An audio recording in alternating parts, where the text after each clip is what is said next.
Let's go back in time. We're in Mecca around the year 600. Now, the story we've all heard paints this incredible picture, right? A sanctuary, the Kaaba, absolutely packed with 360 different idols. It's a powerful image, maybe one for every tribe, or maybe one for every day of the year. It perfectly sets the stage for a dramatic, revolutionary change. But what if that story isn't the whole story? You know, this narrative of a pagan-filled Mecca has shaped centuries of history, but there's a huge problem.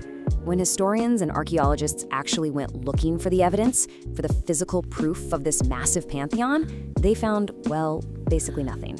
An archaeological silence. And that silence, that's where our real investigation begins today. So the traditional narrative goes like this. Pre-Islamic Arabia was in an age of ignorance, or Jahiliyya, and at the very heart of it was the Kaaba in Mecca, home to hundreds of statues, and their leader was this god named Hubal, the chief deity of the powerful Quraysh tribe.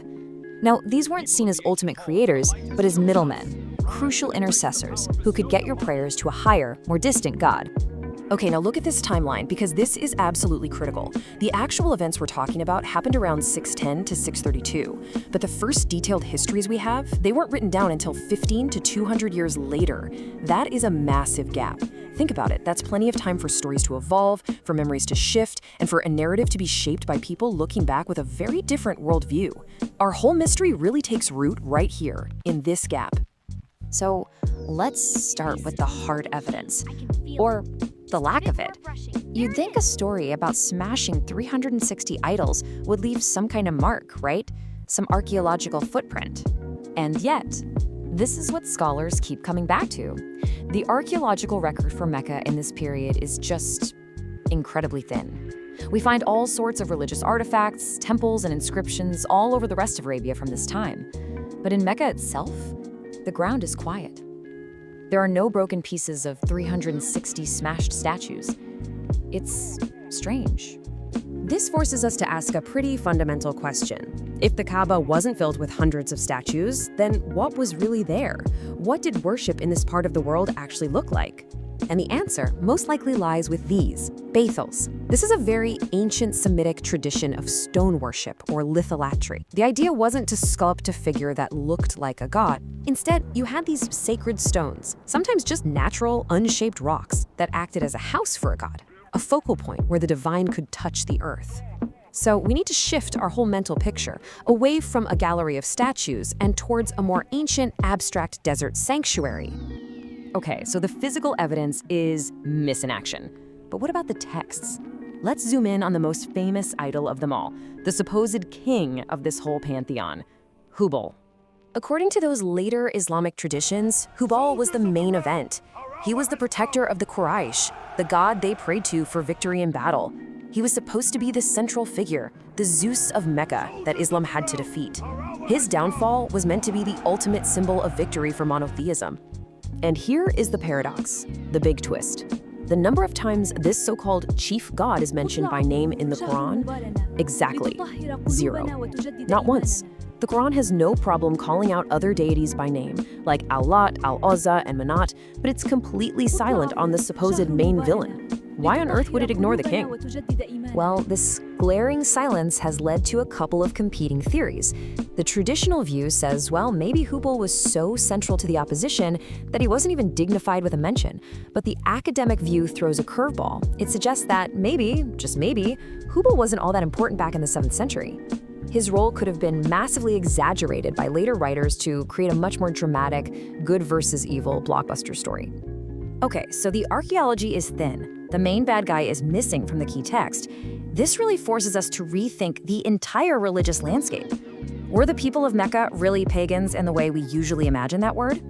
To understand this, you have to know the key accusation in the Quran. It's the concept of shirk.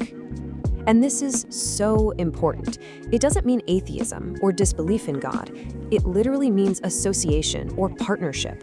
The charge wasn't that the Meccans denied God, it was that they were adding partners to God. In fact, you don't have to guess what they believed.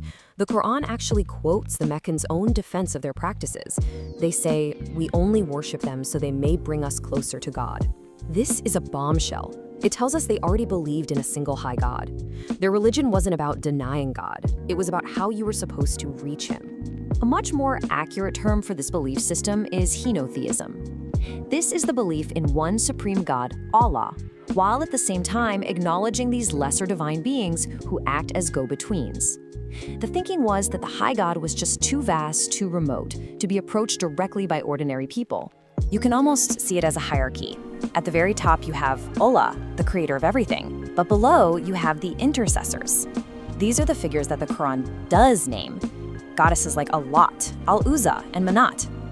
These were the ones who received the day-to-day worship, because they were believed to be the ones who carried prayers up to the high God.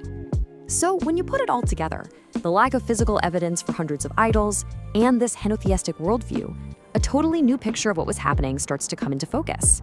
You see, the really revolutionary message of early Islam wasn't, hey everyone, God exists, because most people in Mecca would have said, yeah, we know.